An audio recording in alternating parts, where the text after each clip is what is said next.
members of Congress, and distinguished guests.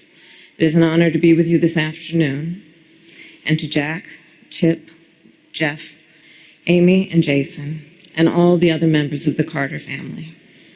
On behalf of the American people, Doug and I offer our deepest condolences. Being with you today, I'm reminded of the enduring words of a favorite hymn. May the works I have done speak for me. Today we gather to celebrate the life of a man whose works will echo for generations to come. A man from Plains, Georgia, who grew up without electricity or running water and served as the 39th President of the United States of America, and lived every day of his long life in service to the people. President James Earl Carter, Jr.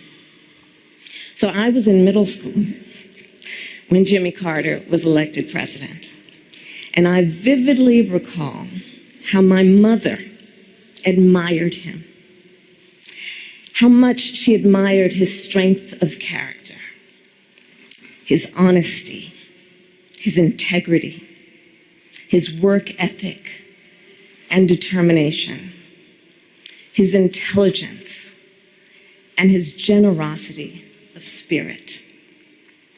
We have heard much today and in recent days about President Carter's impact in the 4 decades after he left the White House. Rightly so. Jimmy Carter established a new model for what it means to be a former president and leaves an extraordinary post-presidential legacy.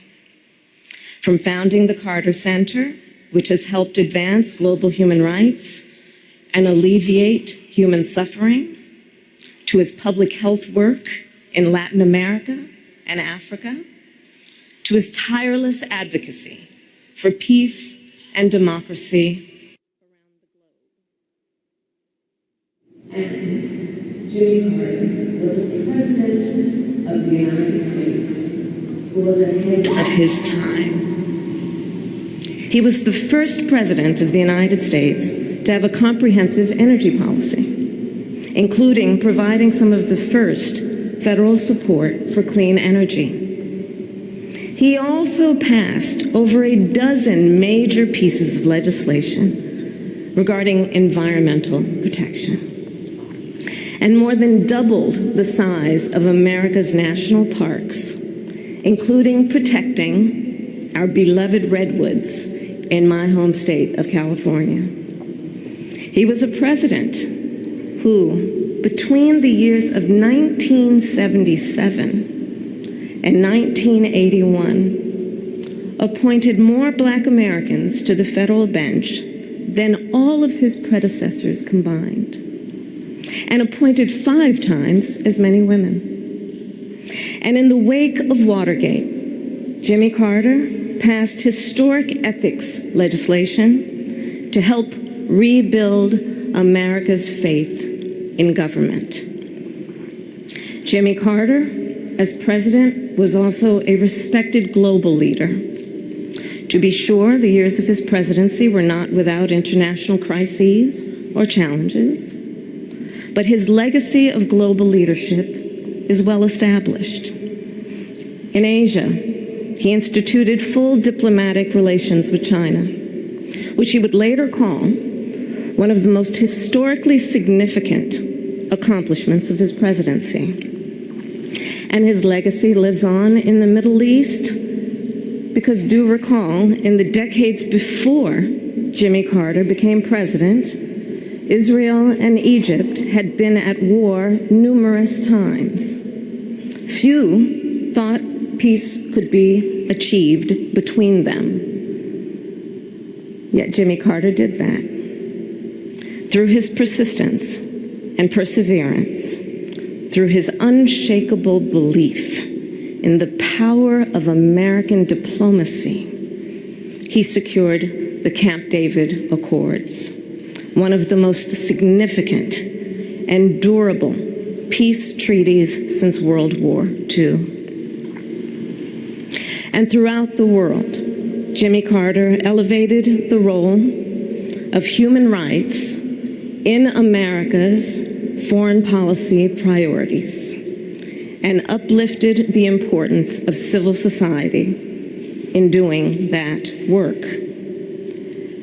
Jimmy Carter was a forward-looking president with a vision for the future.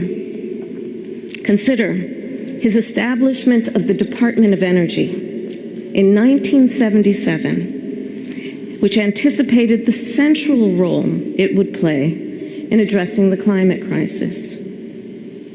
His creation of FEMA in 1979, which enabled our nation to mobilize a national response to disasters, which has helped countless communities rebuild and recover. And his founding of the Department of Education later that year, which elevated public education institutions and increased national standards for the education of America's children and future leaders. Jimmy Carter was that all too rare example of a gifted man who also walks with humility, modesty, and grace. Recall the stories from the 1976 campaign about how he slept in the homes of his supporters to share a meal with them at their table and to listen to what was on their minds. How on their first trip for Habitat for Humanity, Jimmy and Rosalind rode the bus with the other volunteers. And when the group stopped for the night to stay at a local church, Jimmy and Rosalind gave their private room to a young couple who had put off their honeymoon to join the trip. And with the other volunteers, they then slept on the floor of the church basement. And then, of course, his work to eradicate the vicious guinea worm disease that once disabled millions of people a year. It was one of the Carter Center's greatest triumphs. And Jimmy Carter, of course, given his nature, attributed its success not to his own leadership, but to the thousands of everyday Africans who were on the ground doing the work. Throughout his life and career, Jimmy Carter retained a fundamental decency and humility. James Earl Carter Jr. loved our country. He lived his faith, he served the people, and he left the world better than he found it.